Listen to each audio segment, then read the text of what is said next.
Voila, we're done. That's how you set up your TideWe hunting blind. Welcome back to Mud Lake Ranch. Today we're going to talk to you about how to deploy and set up your TideWe hunting blind. This applies to all or most TideWe hunting blinds. This happens to be the one that has two blinds that you can zip together to make one.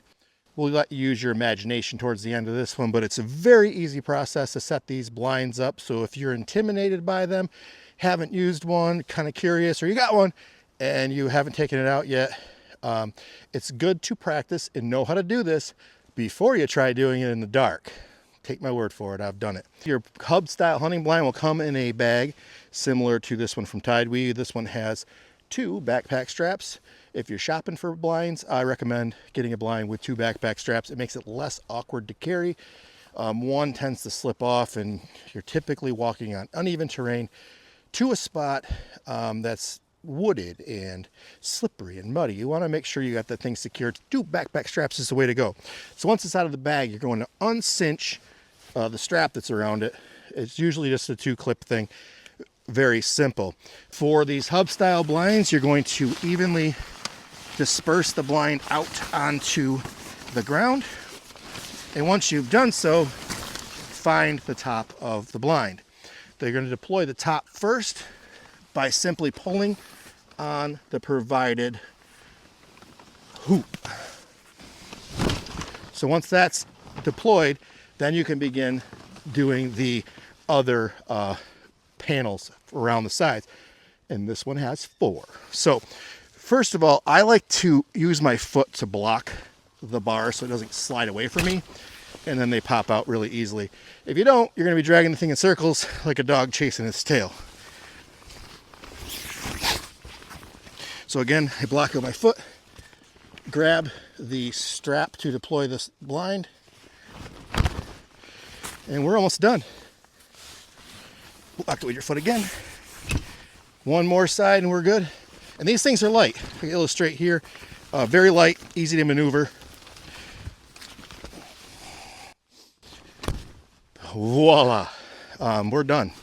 That's how you set up your TideWe hunting blind. Now you're going to want to set this thing with the door facing the area that you're going to approach from and where you plan to leave from. Most hunting situations, I prefer to enter and leave from an area that's not as visible. If I'm hunting a field edge, I wouldn't want to get out of the blind and walk right out into the deer that are standing there. I typically like to have a path that exits behind me where I can sneak to the blind so I don't have to walk through a wide open field.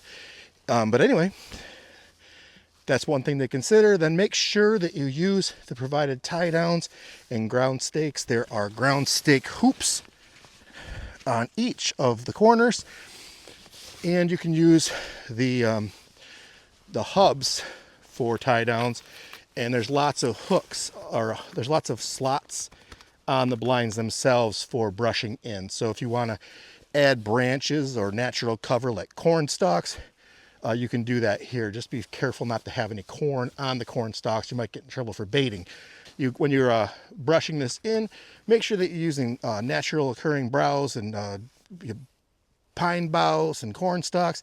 Just make sure there's not actually corn still on the corn stalks. Once you've secured your blind, you are ready to hunt. You do not have to brush them in, but a lot of people really enjoy dressing their blind up a little to make it blend in more. But TideWe does have a superior camouflage, and you don't want to be blocking your view out of these see-through blinds. So you got a see-through blind and you go put a bunch of brush on the outside, you can't see out anymore. Thank you for watching this episode of Mud Lake Ranch. If you found this video useful, helpful, or interesting, please hit that thumbs up and subscribe.